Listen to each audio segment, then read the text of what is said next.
We actually didn't do anything new on Friday, that's why. We went over all those graphs and then we just went right to this. Okay, so now, you tell me if you have any problems. Your cosine, start like this. Start your cycle of cosine. You're dropping 1. So take 1 away from every single one. So 1 minus 1, 0. Negative 1, negative 2, negative 1, 0. This is the pattern you're going to follow when you do this. So here's my 0. And I didn't change my frequency. It's still 1. So every 90 degrees. So there's my negative 1, negative 2, negative 1, 0. Okay? Use the format that you have to follow for your 4 quadrants. Your circle passes through 4 quadrants. Those are the quadrants that what you have to get. Again, this guy had a B of 1. So your period is still 2 pi. That part's not going to change. All that changed is that 3.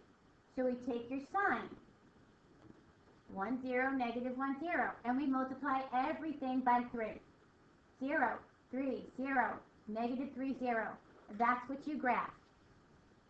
So you're basically, it's the same as your sine curve. Here's your sine curve. The one you know and love. All I did was change the amplitude to 3. Remember, the amplitude is always measured positive. It is the distance from the resting point to the top or the bottom of the curve. And yours will always be the same when we graph these. Questions? Okay, stop me if you have a question. Oh, that's better. Okay, and again, they were looking for, where did your midline go? This one, your midline, went your resting line. It went from here to here because it dropped 1. Okay? The other one stayed the same. All right, the next one. What change does this 1/2 do? How do we say that in transformations? What did it cause? What happened as a result of the 1/2? Vertical shrink. Good. This is my new amplitude. My amplitude shrunk. So if you go like this, whoop, vertical shrink. Vertical shrink by a factor of 1/2. I know you didn't have to write that, but just so that we keep doing the same thing. So I started with my cosine. My cosine said 1, 0, negative 1, 0, 1. I multiplied everybody by a 1/2. I got 1/2, 0, negative 1/2, 0, 1/2.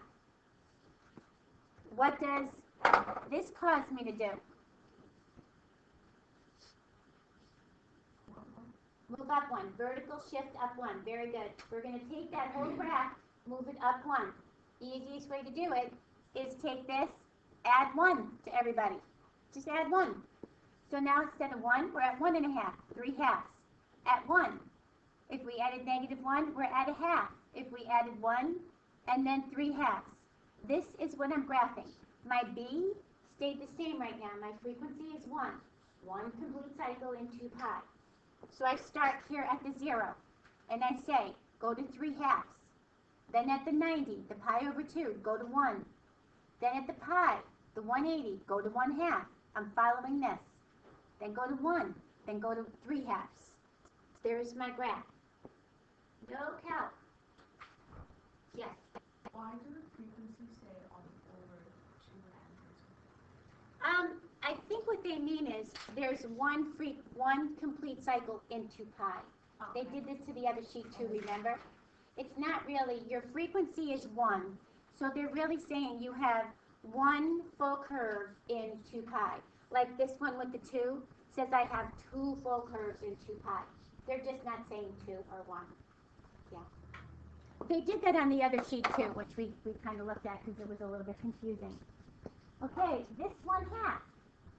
What does this mean to me when I say 1/2 over there? What is that part? What is it called? The amplitude, the frequency, the period? Frequency. So what does that mean? Yes, very good. There's half of the curve in 2 pi. So if there's half of the curve in 2 pi, what did I do to this thing? stretched it, because now how long is it going to take me to complete one? 4 pi. So we call this a horizontal stretch by a factor of its opposite, by a factor of 2. Because where my period was 2 pi, my period is now 4 pi. So didn't I multiply it by 2 to get to 4 pi? It has like that opposite effect to this. So I did a horizontal stretch this curve out.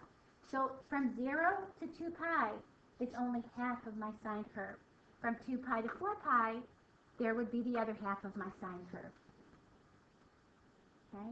And if you think about it, if your period is 4 pi, and we need to pass through 4 quadrants, every quadrant is pi away. So here's my cycle, 0, 1, 0, -1, 0. So wait, how did, that's the question I have. Maybe you probably can't see on this one, but on another one you can see it. Like, how do you know where to put The increments. yeah. Yes, because what you want to do, this is what you want to remember. Your period divided by 4 gives you your quadrants. So in a normal curve, when b is 1, your period is 2 pi. So if I divide this by 4, isn't it every 90 degrees? That's my normal cycle, right? If my period is now 4 pi, my quadrants will now come every pi apart. Okay. Yes, because I'm stretching this out. So think about it. If I used to be at 90 and I doubled it, wouldn't I be at 180? So it's kind of like that opposite effect when you do a stretch or a shrink. If my period is pi, I'm going to make 2 curves in 2 pi. I still need to go for a quadrant, so I'm going to say pi divided by 4. Every 45 degrees, I will pass through a quadrant. Always take your period and divide it by 4. That's where you place your tick marks. Okay. That's a really good question. You usually have trouble with the graph on that part. Okay, this guy says, what does this tell me? This is b is equal to 2. What does that mean? When b is equal to 2. B went from 1, and it is now 2. That means instead of having 1 cycle in 2 pi, how many cycles in 2 pi am I going to have? 2. So I'm going to have 2 cycles in 2 pi. Now, so think about it. How long will it take to complete 1 cycle? Pi. If this is 360, and you're going to put 2 full cycles in 360, how many degrees to complete one of them? Divide by 2. There's my period is equal to 2 pi over b. 2 pi over 2 gives me pi. So every 180 degrees, I got to go blip, blip. Every 180 degrees.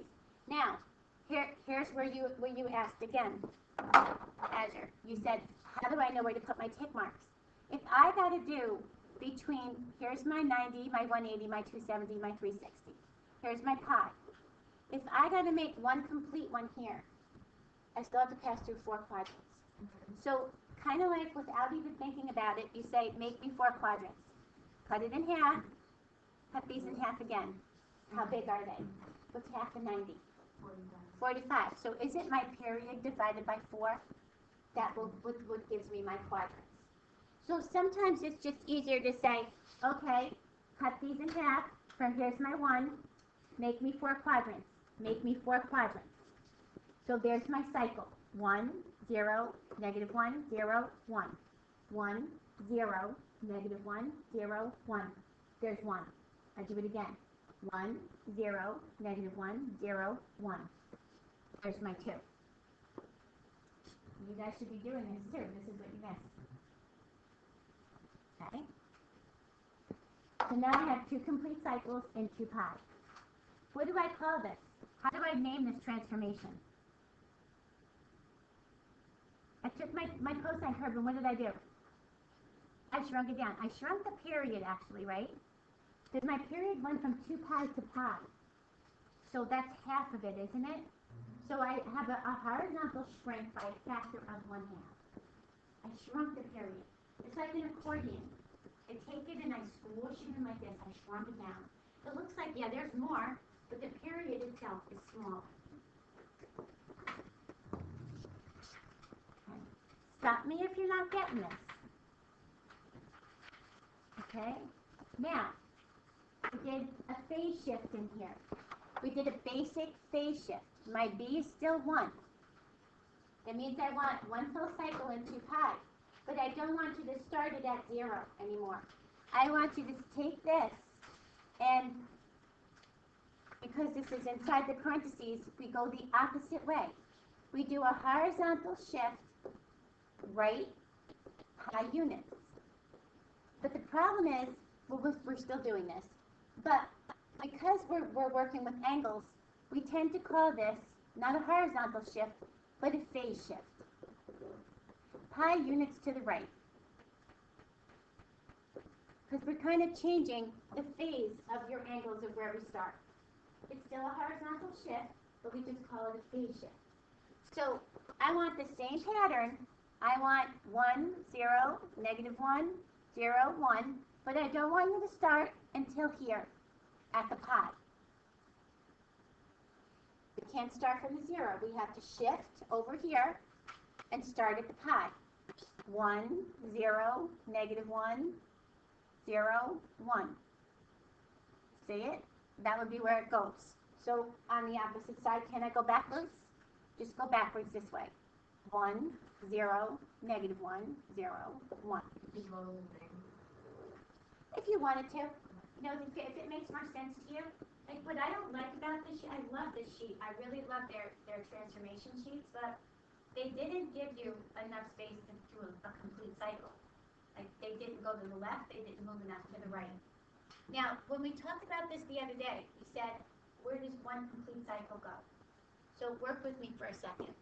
We said, normally your complete cycle goes from 0 to 2 pi, right? Isn't that around my unit circle? But now I shifted this. I changed it. So take what's in here and set this equal to 0, and then set it equal to 2 pi. This will tell me where is my complete cycle going. So I add pi. It says, oh, start at pi. Then I add pi here. This gives me 3 pi. Instead of going from 0 to 2 pi, I am going from pi to 3 pi. I'm still on this one. I'm still on that guy. So I'm going to go from pi to 3 pi. That's where my complete cycle is going to start. And yes, we don't have a stop and a start place, but when it comes to graphing them, you got to have some kind of place to start. Don't you always start at 0 when you're graphing your sine curve? You just don't pick a random place and just start doing your 0, 1, 0 thing, right? You usually start at 0, but we shifted this over. We said start here. So technically, it's still going to take me 2 pi to finish. And I will then finish at 3 pi on this curve thing. So this is very important that you know where the stop and the start is, that you can make one complete cycle with a phase shift. Okay? Today we're going to play with the phase shift just a little bit more. Alright, this guy, what's your amplitude for number 7? 2, good. So therefore, what does that negative do? It reflects it over the x-axis. Good. Okay, and what does this 2 do? It's the frequency. So that tells me, what would my period then be? 2 pi over b. So 2 pi over 2, my period will be, every pi, I need to complete a curve. So right now, I'm just going to do this. Every pi, I need to complete a curve. How many quadrants in one full cycle? 4.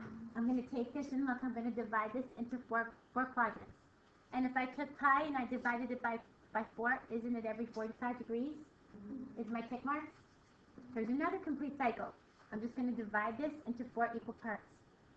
If it's obvious on your chart that you can just take it and divide it into 4 equal parts, just go ahead and do that part. Now, let's start here. Your sine. was 0, 1, 0, -1, 0. You've got to change this. This is where you get to multiply it by the -2. Just multiply everybody by -2. 0, -2, 0, 2, 0. This is what I'm going to graph.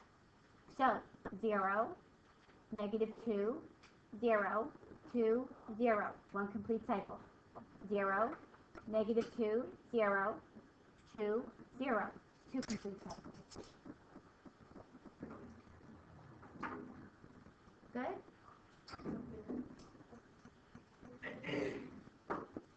Questions?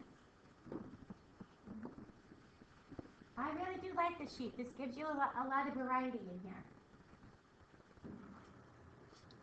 You got to be able to do this. If you can't, raise your hand. Let's work this out. Probably not the only one that's confused about something. Okay? Okay? Now, what does this 3 tell me?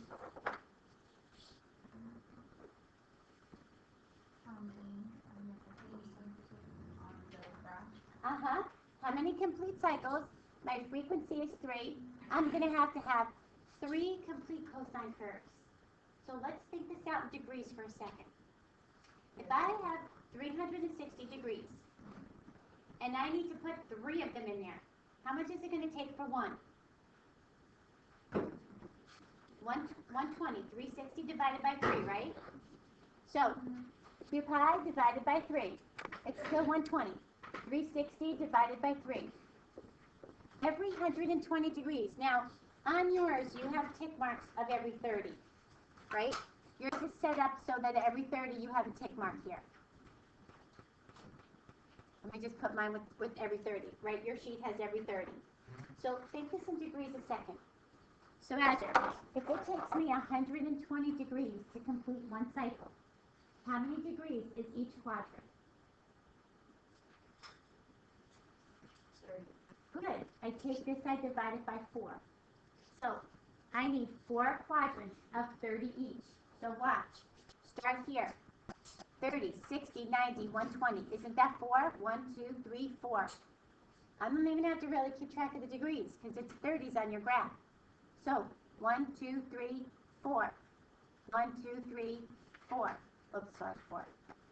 Where's my 4? I think I was off. So every 30 degrees, just put a little bracket. Now, you had your 1, 0, -1, 0, 1, and you also had a vertical shift up. So let's add 1 to everybody.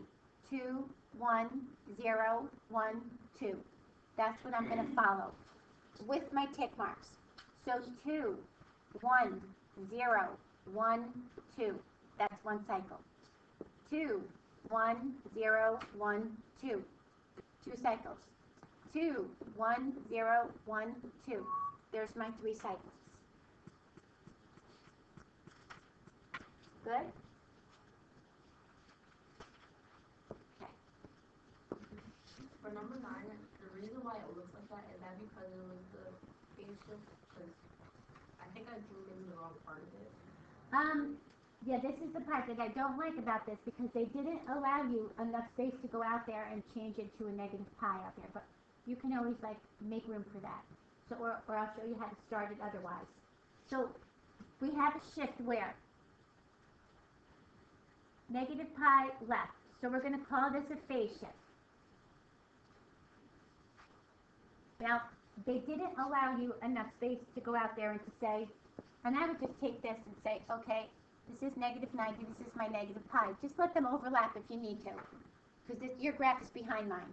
So, like, in other words, if I shifted mine out, I would say negative pi, and there's my negative pi out here. I would start it here. But you could do it here.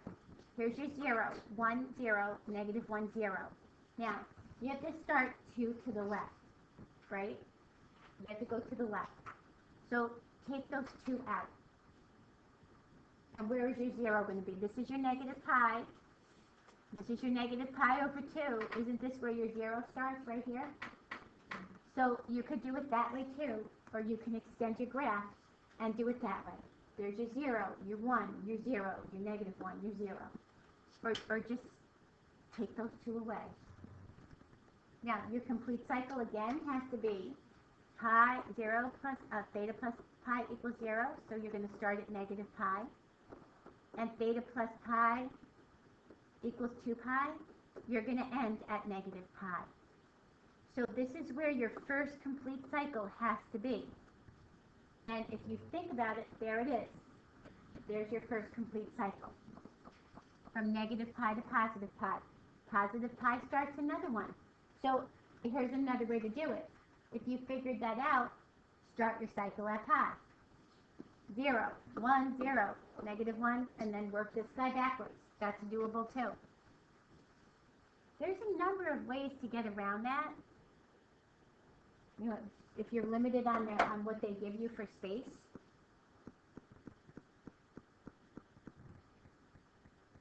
Questions? I'm finding this hard to believe that there's no questions. Okay, it's got a lot going on. This has a 2 amplitude change. This also has a vertical shift down. Let's work out that part first. We're a sine curve. We're 0, 1, 0, negative 1, 0. What do I have to do first? Good. Multiply it by 2 because I'm going to come out here first. This is second. Order of operations says this. So I multiply everybody by 2. 0, 2, 0, negative 2, 0. Then what am I going to do? Shift it down 1. Subtract negative 1. Negative 1. 1. Negative 1. Negative 3. Negative 1. That's the pattern I'm going to follow. I don't even think about where it's going to go. As soon as I figure out where to put this, that's the pattern that I'm going to follow. Now I happen to notice there's another 2 here. So this tells me 2 curves in 360 every 180. 2 curves in 2 pi every pi. Cut it at pi. Okay. And I'm going to say, how many quadrants does it take me to complete a full cycle? 4. So I'm going to section off my 4 quadrants. 45s are nice because they're exactly half of your 90s. And I'm going to start. I'm going to start at my 0. Negative 1. 1. Negative 1. Negative 3. Negative 1. There's my first cycle, isn't it? Without thinking, yeah, it looks kind of weird, the placement, but I don't care. It fit my cycle. Start again. Negative 1. 1. Negative 1. Negative 3. Negative 1. There's my second cycle.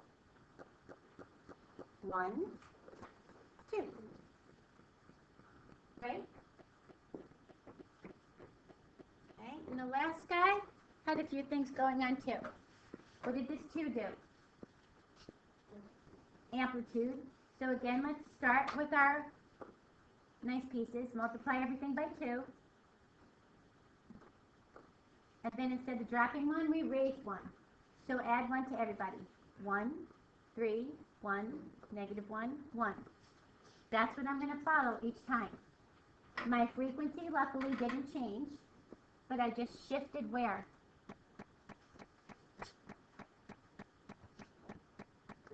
Right, there's my phase shift. It's going to start at pi, right here. So watch, it's still going every 90 degrees. So 1, 3, 1. Then I would keep on going. Here's my 1. Sorry, 1. 1, 3, 1. And I get to here. If it helps you, go backwards from here. Here's your 1. Then your negative 1. Then your 1. Just go backwards. Or if you need to make more tick marks here, make your tick marks and extend it. Yes? How do you get number? Never mind. This one? The negative 1. I added 1 to everybody. Negative 2 plus 1 is negative 1. Is that the one? Yeah. But they look weird, but don't even pay attention to how they look. So now, we found your midline. But let's take a look at what happened. This used to be my midline. Where did it go? Oh, okay. So whatever we start with here, cosine x, this we know for a fact. Nope, cosine. How do we know it's cosine? It would have started here at the 0. But instead it started at the 1 or the negative 1. The fact that it went down, what made it go down instead of up? Negative. A negative. So good. So right now I know I have a negative something. Okay, work with me here. Let's look at your amplitude now.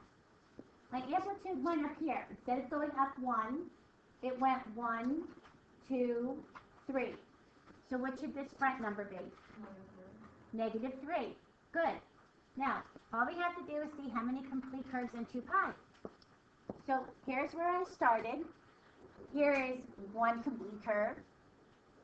Here is another complete curve. What's my frequency? 2. So here goes my 2. So it's negative 3 cosine 2x minus 2. Yes. Find your midline first. Find your midline. Then